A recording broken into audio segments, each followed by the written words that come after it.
ensinar a economizar dinheiro, a ir morar sozinho quando já se ganha bem ou quando tem ajuda de outras pessoas é fácil. Eu quero ver te ensinarem a fazer isso quando você depende apenas de você e quando o seu salário é pouco. Por isso que hoje eu tô trazendo aqui um vídeo para vocês com 6 dicas de quem precisa ou quer economizar. E são 6 dicas para aquelas pessoas que têm urgência de economizar. E é um vídeo que vocês não vão por defeito, viu? Comigo, porque hoje começa a fase de economia na sua vida. Logo, você vai estar morando sozinho, independente financeiramente. Pra quem não me conhece, eu me chamo Jennifer Toffer, mas vocês podem me chamar de Jenny ou de Toffer, como vocês quiserem. E aqui no canal eu compartilho um pouquinho com vocês da minha vida morena 1. Como que eu conquistei a minha independência financeira, como eu me organizei para ir morar sozinha e como eu, em um ano, consegui fazer uma reserva de emergência. Então, sem mais enrolações, bora lá pro vídeo.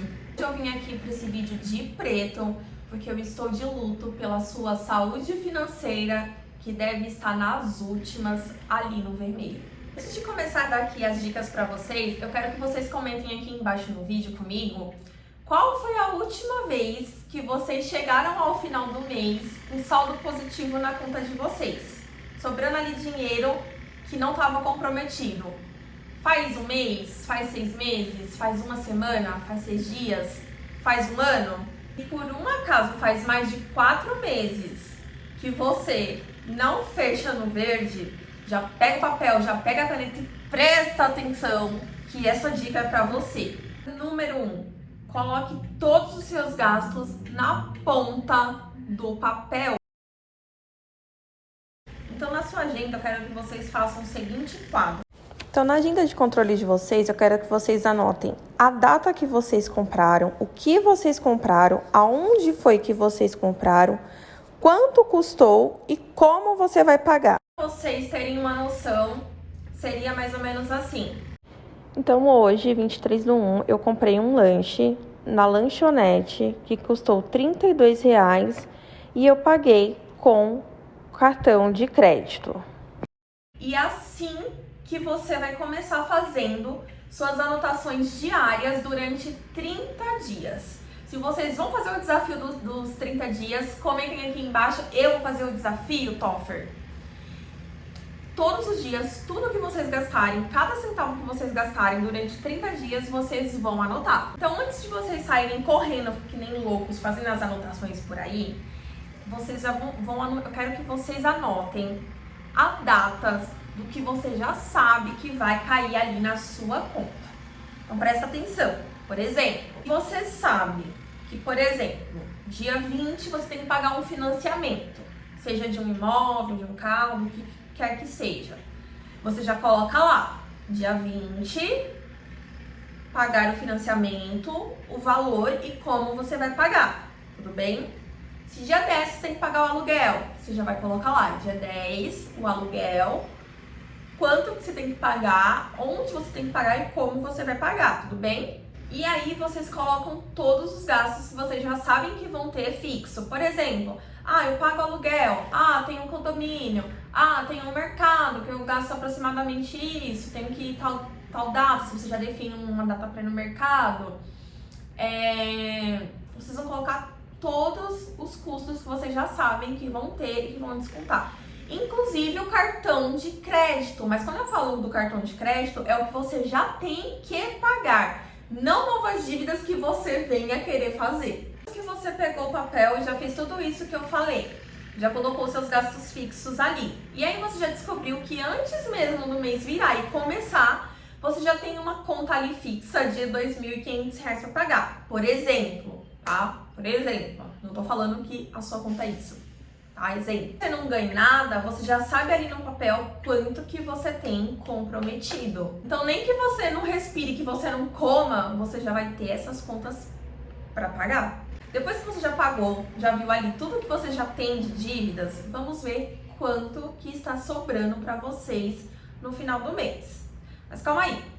Se por acaso não está sobrando nada, mas está fechando exatamente, por exemplo, os seus gastos mensais dá R$2.000 e os seus ganhos é de R$2.000, você não tá fechando no vermelho, mas você também não tá fechando no verde. Seus gastos estão sendo exatamente o que você ganha.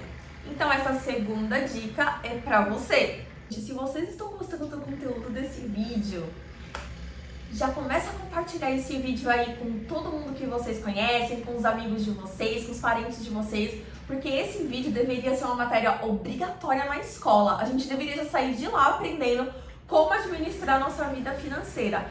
E aí, se vocês também gostam de mim, gostam de me acompanhar, já deixem um like aí, já me sigam no canal e me sigam nas redes sociais, que eu tô por lá todos os dias, tá? Eu peço que vocês me perdoem se vocês estiverem escutando um barulho, mas tá tendo uma construção de um prédio aqui de frente do meu e tá o barulho de obra. Eu já fechei todas as janelas para poder abafar um pouco mais o barulho para vocês, mas ainda assim, tô aqui morrendo de calor, mas ainda assim, gente, o barulho tá vindo aqui bem alto, mas enfim, né, preciso continuar. Então vamos supor que isso daqui represente os seus ganhos na vida financeira. E essa caixa aqui é a base da sua vida financeira, onde você tem que organizar todos os seus ganhos aqui dentro. Por que eu tô usando o chocolate aqui como exemplo? Porque eu quero que vocês entendam que o método 70-30 é um método em que 70% de tudo que vocês ganham é o custo que você precisa ter ali para viver, para você pagar as suas dívidas, e 30% do que sobra para você investir, ou seja, nas suas metas, metinhas e metonas. Então a caixa para organizar representa a sua vida e os chocolates representa todo o seu dinheiro, tudo que você tem que organizar e fazer com ele. Ou seja, 3%, que é representado por 3 chocolates, representa tudo que você tem para o futuro, seja a médio, a curto ou a longo prazo. Então aqui tá as suas metas, metinhas e metonas, que você tem que organizar com esses 30%. Essa parte aqui que sobrou, os 70%, é para vocês viverem o presente. Mas de que forma? Do jeito que eu me organizo, 5%. Por exemplo, aqui eu tenho representando uma renda de R$1.000. E aí, para viver o presente, eu separaria R$550. Calma, eu sei que não dá para viver com R$550. É por isso que eu vou ensinar vocês a encherem essa caixa e vocês precisam ficar até o final do vídeo para saber como que vocês vão encher essa caixa. Então, 5 partes e meia, finjam que isso aqui tá dividido no meio, é para você pagar o essencial que não dá para você viver sem. 5%, que é a outra metade dessa parte aqui, é para você investir em educação. Se você tem filhos e o filho frequenta a escola, inclua esse 5% na parte essencial. Se você não tem e você já é formado, inclua esse 5% em cursos, livros, cursos online que você queira fazer. Ou seja, para ficar bem claro, a educação do seu filho é algo que já tem que caber dentro do valor dos itens essenciais. E os outros 5% que sobrar é aquele valor que você não pode deixar de investir em educação que também são essenciais para você. Como, por exemplo, ler um bom livro de finanças, ler um livro cultural, investir em algum curso, seja de Excel ou do que for, assistir a esse canal para você aprender mais sobre finanças. E é isso. 30%, ou seja, no meu exemplo aqui, R$300, são os que tem que ir para investimentos. Então, esses 30% que você vai pegar para investir, ele tem que ter uma finalidade. Então, se você quer sair para jantar no final do mês, por exemplo, ele tem que estar dentro das suas metas de curto prazo. Um jantar não pode simplesmente, aconteceu. Não, tem que ser planejado. Porque quando você organiza a finalidade do seu dinheiro, você faz com que você aplique ele e ele possa render. Então, se você tem metas para 2 meses, para 1 ano, 5 anos, esse dinheiro que você está investindo todo mês, os 30%, ele vai estar trabalhando ali para você. Então, se você aprender a colocar o seu dinheiro para trabalhar para você, você vai trabalhar menos ao longo da sua vida e você vai se conscientizar mais das coisas que você gasta, em vez de simplesmente pegar o seu dinheiro e sair gastando por aí. Ah, Jenny, mas o que são as coisas essenciais? É tudo aquilo, Dona Maria, que você não consegue viver sem. Mas eu preciso estar bonita, meu cabelo precisa estar bem, eu preciso estar com a unha feia, eu preciso estar perfumada. Então você tem que fazer caber isso dentro dos 55%. Jennifer, eu sou estudante, tenho que pagar a faculdade. Então tem que caber dentro do seu orçamento de 55%. Ah, mas eu tenho que pagar aluguel. Tem que caber dentro do seu orçamento de 55%. Você tem filhos e a educação dos seus filhos é essencial, a educação dos seus filhos tem que estar dentro dos 55%. Geralmente é nesse momento que as pessoas aí costumam falar assim, nossa, essa daí tá maluca, nunca que a minha vida vai caber dentro dos 55%. E se a sua vida não tá cabendo dentro dos 55%, é porque você tá vivendo uma vida que não é sua. Você tá vivendo acima do seu padrão de vida. Infelizmente, não cabe dentro do seu orçamento. Pronto, falei. E se seu orçamento, minha filha, não cabe dentro do que você ganha, você tem duas coisas que você pode fazer.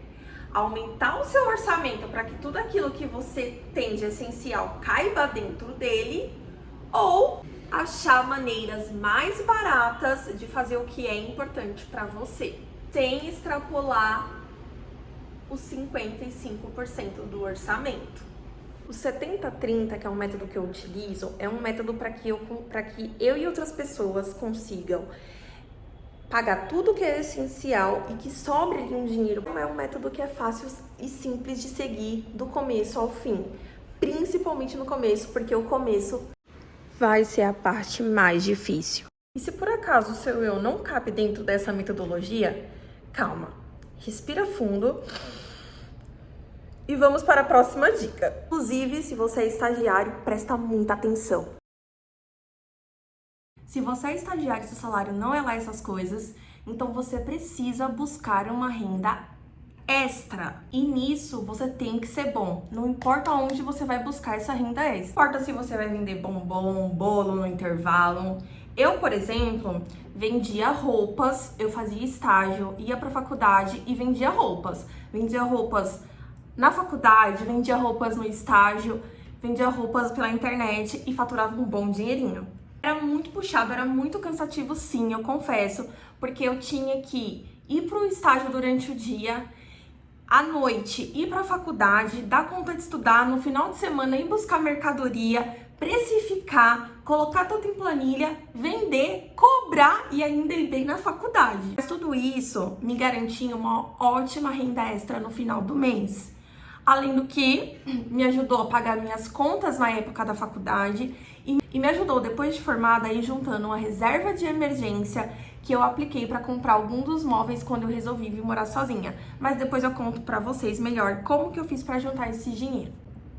Mas eu já adianto para vocês que o que eu ganhava com essa renda extra, eu não saía por aí gastando. Eu não ia para barzinho, eu não saía por aí comprando roupa, eu investia. Eu guardava, mas eu guardava investindo. Com essa grana que foi juntada durante o meu período de faculdade, sem eu mexer em nenhum centavo dessa grana extra, só ir guardando, que eu consegui mobiliar toda a minha casa, fazer tudo planejado, comprar os móveis dos meus sonhos, tudo à vista. É nóis, hein? Jenny, como que eu vou fazer para investir? Vamos imaginar que você tem a sua renda do estágio e a sua renda extra. Na minha época, o que eu fazia era... Meu dinheiro do estágio era o dinheiro que eu usava para viver. Então, toda a minha vida, os custos tinham que caber dentro do valor da bolsa que eu recebia do estágio. Eu tinha bolsa na faculdade, isso me ajudou muito, de 50%, então eu já não pagava o valor integral. E o restante dos meus gastos tinha que caber dentro do valor que eu recebia da bolsa de estágio. E o que eu ganhava de renda extra, eu não mexi em nada, em nenhum centavo. Durante todos esses anos, eu só guardei e investi. Só que a minha renda extra representava 70% do que eu ganhava. Isso porque a minha bolsa do estágio era um valor muito pequeno. Então eu faturava muito mais vendendo roupas. Só que eu vivia vários degraus abaixo do que eu poderia viver se eu fosse viver no limite do que eu tava ganhando. E eu não tava nem aí. Sofri muito bullying na minha faculdade porque eu não usava maquiagem, porque eu não fazia a unha com frequência. Eu fazia, cortava, tirava a cutícula, eu mesma fazia, dava um jeitinho, mas eu não ia na manicure fazer. Eu não comprava maquiagens caras, eu não comprava roupas de marca, eu não comprava tênis de marca, eu comprava as coisas mais simples, o que podia, o que cabia ali no meu bolso. Enquanto as minhas colegas de faculdade estavam o tempo todo ali com tênis novo, roupa de marca, bolsa de marca, blá blá blá. E eu era motivo de piada por causa disso. Bom, hoje eu tenho a minha casa, hoje eu tenho tudo dentro da minha casa, hoje eu tenho dinheiro investido e hoje eu tenho uma reserva de emergência de 1 ano do meu custo atual de vida, para caso se eu perder meu emprego, eu consiga me virar durante 1 ano tranquilamente. Não sei se meus colegas têm a mesma estrutura, o mesmo planejamento, a mesma vida que eu tenho, mas eu posso garantir para vocês que tudo que eu abdiquei lá atrás, hoje eu vivo de uma forma ainda muito maior do que eu sonhava. Digamos que sobrou R$500 para você passar todo o seu mês e você já está entrando em desespero. Calma. O que você tem que fazer agora é categorizar todas as suas despesas. Tá, o que você tem de gastos fixos ali no mês, você já colocou dentro da sua tabela. Ok. Mas o que você tem ali que você consome no dia a dia? Tudo aquilo que você gasta no seu dia a dia, você vai separar em categorias. Assim, Jennifer. Eu vou colocar aqui na tela, vai aparecer aqui para vocês. Calma aí. Então, esses daqui são os exemplos das minhas categorias de hoje em dia: alimentação, transporte, lazer, saúde e beleza e imprevistos. Aí vem a parte mais mágica desse método. Eu tenho R$500 então que me sobraram para eu pagar todas essas coisas que eu já passei para vocês das categorias. E aí, o que as pessoas fazem em relação a essas coisas? Elas não colocam na categoria. E aí, elas saem pagando com o que tem, quando acaba, elas saem passando ali desesperadamente o cartão de crédito e quando a fatura chega, vocês choram, que eu sei. Então, o que eu faço é colocar limites de orçamento. Mas como, Jennifer? Como que eu faço para colocar tudo isso daqui em R$500 por mês? Eu utilizo uma fórmula para poder conseguir categorizar tudo isso, que é 40, 30, 20, 10. Decorem aí, 40, 30, 20, 10. 40, 30, 20, 10. Antes de eu dizer aqui para vocês que essas categorias é de acordo com o que eu faço no meu dia a dia.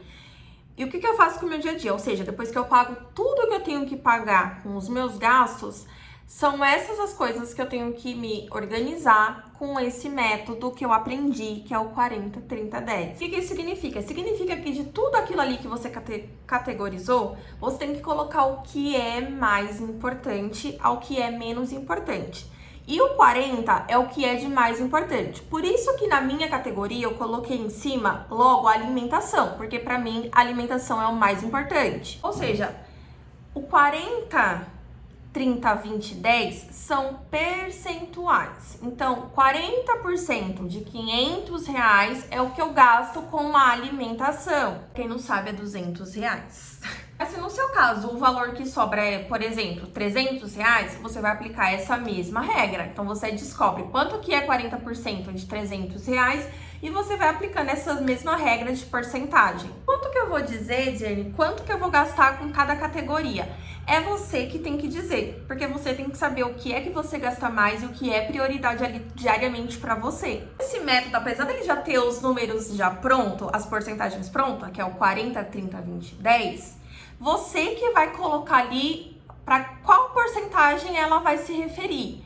Então, por exemplo, se você acha que o seu lazer é mais importante do que a sua alimentação, por exemplo, e você prefere comprar menos coisas no mercado para poder ter mais lazer, É você que vai colocar que a sua prioridade ali de lazer é de 40% e a sua alimentação de 30% a 20%. E lembrando que essas categorias que não são fixas, é você mesmo que criou. Então, por isso que esse método funciona tão bem para todo mundo, porque você vai personalizar de acordo ali com a sua realidade e de acordo com o que é prioridade para você. Se você chegou à conclusão de que todo o seu dinheiro é pouco, que sobrou é muito pouco, depois de tudo que você teve que pagar, e aí não sobrou nada para você investir, meu exemplo, que sobrou ali R$500 para você categorizar. Você acha que esse dinheiro é pouco e você não consegue viver com ele? Por exemplo, eu não consigo com R$500 categorizar a minha alimentação do mês, o meu transporte, o meu lazer, porque eu gasto muito mais com transporte, com lazer, com alimentação do que esses R$500. Então você já logo pode descobrir quanto que você precisa fazer ali de renda extra no mês para dar certo. Você ficar que nem um maluco, uma doida querendo fazer renda extra, sem saber de quanto dinheiro extra você precisa. Você saber fazer o seu dinheiro trabalhar para você, você precisa saber o que é que você quer fazer com o seu dinheiro. É, por exemplo, comprar uma moto? Não, é comprar um carro? É me organizar para poder sair da casa dos meus pais e ir morar sozinho? É viajar no final de semana? É sair para jantar com o amor da sua vida? Tudo isso é meta. E você precisa organizá-las em curto, médio, longo prazo. Pense que tudo isso é o seu eu do presente, deixando um baita mimo, um baita presentão pro seu eu do futuro. Então você vai desenhar suas metas ali num plano. Todo bom plano tem uma linha de partida e uma linha de chegada. Porém, no caso dessas 3 metas, a meta, a metinha, a metona, cada uma delas vão ter um ponto de chegada diferente. Você vai desenhar ali na sua linha do tempo, o seu eu do presente quer chegar no seu eu do futuro. Só que o futuro, ele é dividido por várias etapas. Então, o meu eu do presente quer chegar no meu eu do futuro em, por exemplo, 2031. A pergunta que eu me faço quando eu tenho metas simultâneas é: qual deles eu quero chegar primeiro? E aí eu vou devolver essa pergunta para vocês. Em qual meta vocês querem chegar primeiro? Você prefere fazer primeiro, por exemplo, dessas metas? Viajar? Ser independente financeiramente? Ou quitar todas as suas dívidas? Pensa assim, que o prazo a longo prazo é de 10 anos. Não dá para você ser independente financeiramente em 6 meses. Você vai precisar ali de alguns anos. Mas dá pra você viajar em 6 meses? Eu acho que dá pra você fazer uma viagem se organizando em 6 meses. Você vai colocar ali na sua linha do tempo que o seu primeiro plano é viajar, porque é uma meta mais fácil de conquistar. Depois você vai ver, é mais fácil você quitar as suas dívidas ou você ficar independente financeiramente. No meu caso, primeiro foi mais fácil quitar as minhas dívidas. Então, primeiro, a segunda meta que eu tinha era de quitar as minhas dívidas. E assim eu fiz. E a terceira, que foi um pouco mais longa, era de ficar independente financeiramente. E ela ficou lá no final da minha linha de metas. Se olhar, vai parecer que eram coisas que estavam completamente longe uma das outras, que não tinham nada a ver. Mas agora você tá olhando e elas fazem parte da mesma linha do tempo. A, B e C. Porque é como se você estivesse passando por estágios, colocando metas, e assim você consegue organizar a sua vida financeira. Vou contar uma coisa pra vocês. É isso que se chama vida. Quer saber como chegar mais perto da sua independência financeira? Já maratona aí a série Vida 1, que eu tô compartilhando tudo que eu fiz pra conquistar a minha vida 1. Morar sozinha e ser independente financeiramente com vocês, assim, ó, de mão beijada, tá, gente? Então, se vocês gostaram desse vídeo, já deixa o like de vocês aí, já me sigam no canal, gente, porque isso me ajuda muito, muito, muito, muito e me motiva a trazer mais vídeos pra vocês. Também me sigam lá no Instagram, eu tô lá todos os dias no Instagram compartilhando um pouquinho da minha vida pra vocês. Se vocês tiverem mais curiosidade, interesse em me conhecerem, gostarem tá bom, gente? Um beijo, fiquem com Deus e até o próximo vídeo. Tchau!